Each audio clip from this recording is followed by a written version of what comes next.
When it comes to claims about mass voter fraud, let's be clear. Trump supporters, you're being lied to.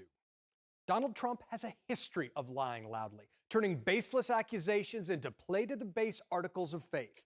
Now, the goal is often to create a fake scandal to distract from a real one. But when the accusation is actually investigated by Republicans in Congress or the Trump Justice Department, it comes up empty because there was never anything there. Just yesterday, Senate Republicans, too afraid to admit in public that Joe Biden won the election, were busy relitigating 2016 by putting Andrew McCabe under oath again. We're going to find somebody accountable for something.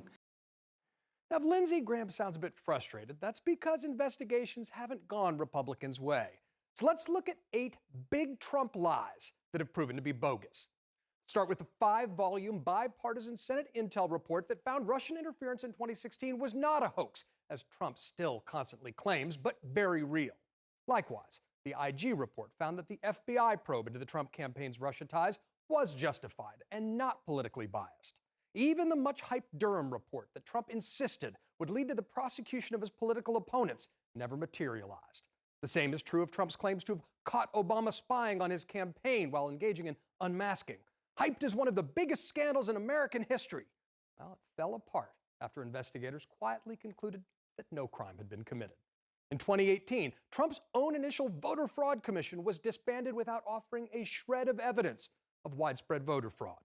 And after Trump's impeachment over trying to strong-arm Ukraine into announcing a bogus investigation into the Bidens, Senate Republicans ran a counter-investigation, relying on Russian disinformation, and still concluded that there was no wrongdoing by the former vice president.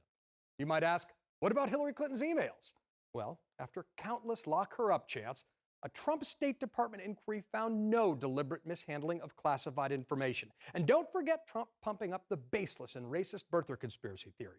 He claimed he'd paid for investigators to go look for Obama's birth certificate in Hawaii. But according to his aide Michael Cohen, that was a lie as well. Who effing cares, Trump allegedly said. Wait until the headlines come out. This story's going to be huge. And that's the point. These lies are about playing to conservative crowds, demonizing Democrats, and dominating the partisan news cycle. They flood the zones, so some accusations stick.